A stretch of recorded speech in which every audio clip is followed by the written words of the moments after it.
फटाफट खबरें दिखाएंगे, लेकिन उससे पहले खबर भोपाल से मिल रही है। बीजेपी प्रत्याशियों को लेकर सीएम शिवराज का एक बड़ा बयान। वंशवाद परिवार से दूर रहकर टिकट का चयन करती है बीजेपी। सीएम की तरफ से कहा गया है प्रत्याशी चयन की प्रक्रिया पूरी हो चुकी है, बस ऐलान होना बाकी है। सीएम शिवराज की तरफ से ये भी कहा गया है 8 तारीख है लास्ट डेट नॉमिनेशन दाखिल करने की, और उससे पहले ही पैनल बनकर तैयार कांग्रेस और बीजेपी की तरफ से। फिलहाल आपको बता दें कि बीजेपी प्रत्याशियों को लेकर सीएम शिवराज ने एक बड़ा बयान दिया है। वंशवाद परिवार से दूर रहकर टिकट का चयन करती है बीजेपी। प्रत्याशी चयन की प्रक्रिया पूरी हो गई है, ऐलान होना बाकी है। ये बड़ी जानकारी हम आपको दे रहे हैं कि बीजेपी ने अपनी लिस्ट तैयार कर ली है, बस ऐलान होना बाकी है। आज या कल में ऐलान हो सकता है, क्योंकि सबसे बड़ा फोकस यही है कि उम्मीदवारों का चयन हो। तो भारतीय जनता पार्टी के प्रत्याशी चयन में कुछ समय थोड़ी लगता है। पार्टी विचार करती है और फैसला करती है। देख, पार्टी हमारी ऐसी कि जहाँ ना तो कोई अलग नाम जाते, ना कोई गुटबाजी है। हमारी पार्टी ऐसी है जो कार्यकर्ता के बारे में विचार करती है।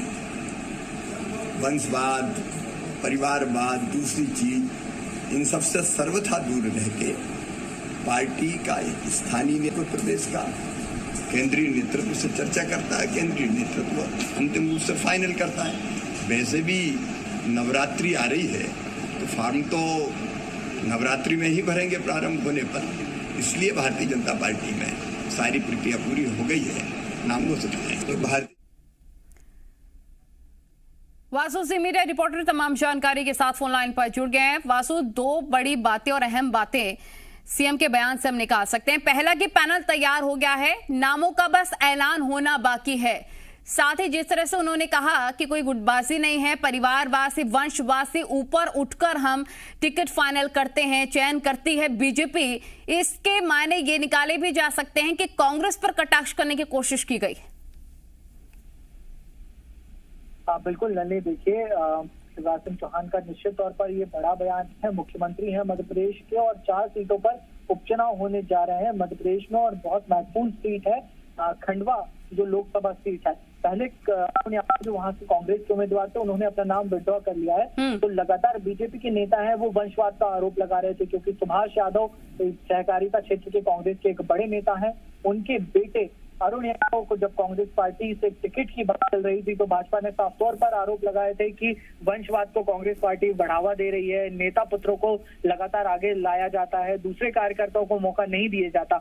इसी समय अब शिवराज सिंह चौहान का बयान आता है, जब पूर्व जो सांसद थे खंडवा सीट से नंद कुमार सिंह चौहान, उनके बेटे हर्ष चौहान भी लगातार टिकट के लिए दावेदारी वहां से कर रहे हैं। वो कार्यकर्ताओं के साथ बीते दिनों भाजपा कार्यालय भी पहुंचे थे। ऐसे में मुख्यमंत्री शिवराज सिंह चौहान का ये बयान कि हम इंटरनल सर्वे के आधार पर टिकट देंगे, वंशवाद और जातिवाद से ऊपर उठकर भाजपा जो है टिकटों के लिए जो तमाम चीजें हैं उन पर गौर करती है, और उस लिहाज से जो पार्लियामेंट्री बोर्ड है वो टिकट फाइनल करता है। तो निश्चित तौर पर सीएम शिवराज सिंह चौहान के इस बयान के कई सारे जो सियासी मायने हैं वो निकाले जा सकते हैं। और बीजेपी से अगर देखा जाए तो खंडवा में बहुत सारे प्रत्याशी जो हैं, दावेदार जो हैं, उनके नाम सामने आ रहे हैं, चाहे अर्चना चिटनेस हो, कृष्ण मुरारी मोगे हो, हर्ष चौहान हो। एक समय पे बात ये भी सामने आई थी कि कैलाश विजयवर्गीय वहां पर जाकर चुनाव लड़ सकते हैं। अब देखना होगा कि जो तमाम सारी ये फैक्टर्स हैं, इसके बाद बीजेपी वहां पे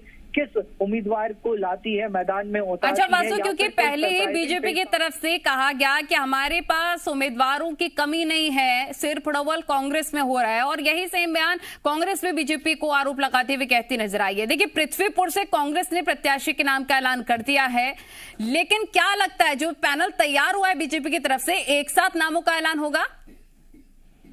उम्मीद यही जताई जा रही है, क्योंकि मुख्यमंत्री शिवराज सिंह चौहान ने इस और इशारा भी किया है कि नवरात्रि शुरू होने वाली है और नवरात्रि में ही हम शुभ काम करेंगे। वहीं बीडी शर्मा ने अभी थोड़ी देर पहले ही नलनी स्टेटमेंट दिया है कि पैनल तैयार हो चुका है, दिल्ली भेज दिया गया है। अंतिम मोहर जो पार्लियामेंट्री बोर्ड है उसकी बाकी है, तो चारों सीटों पर बीजेपी जो एक साथ अपने प्रत्याशियों की घोषणा कर सकती है। लेकिन कहीं ना कहीं संशय की स्थिति खंडवा लोकसभा सीट को लेकर ज्यादा बनी हुई है।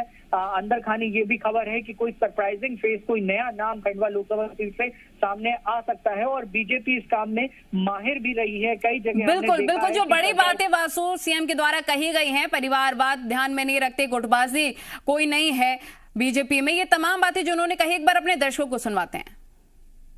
भारतीय जनता पार्टी के प्रत्याशी चयन में कुछ समय थोड़ी लगता है। पार्टी विचार करती है और फैसला करती है। देख, पार्टी हमारी ऐसी कि जहां ना तो कोई अलग नाम जाते, ना कोई गुटबाजी है। हमारी पार्टी ऐसी है जो कार्यकर्ता के बारे में विचार करती है। वंशवाद, परिवारवाद, दूसरी चीज, इन सबसे सर्वथा दूर रह के पार्टी का स्थानीय नेतृत्व, प्रदेश का केंद्रीय नेतृत्व से चर्चा करता है। केंद्रीय नेतृत्व अंतिम रूप से फाइनल करता है। वैसे भी नवरात्रि आ रही है तो फॉर्म तो नवरात्रि में ही भरेंगे प्रारंभ होने पर। इसलिए भारतीय जनता पार्टी में सारी प्रक्रिया पूरी हो गई है नाम घोषित। अभी तो कांग्रेस जाने भैया क्यों मना कर रहे हैं, उनका घर देखे। मैं वही तो कह रहा था, जिसके कारण नाराज हो गए थे कमलनाथ जी। अपना घर संभालो, अपना घर देखो भैया। अब कौन जा रहा है, कौन आ रहा है, कौन मना कर रहा है, क्यों नहीं लड़ रहा है, ये तो वो देखे और वो जाने। चलिए वासु, बहुत शुक्रिया आपका तमाम जानकारी साझा करने के लिए। जो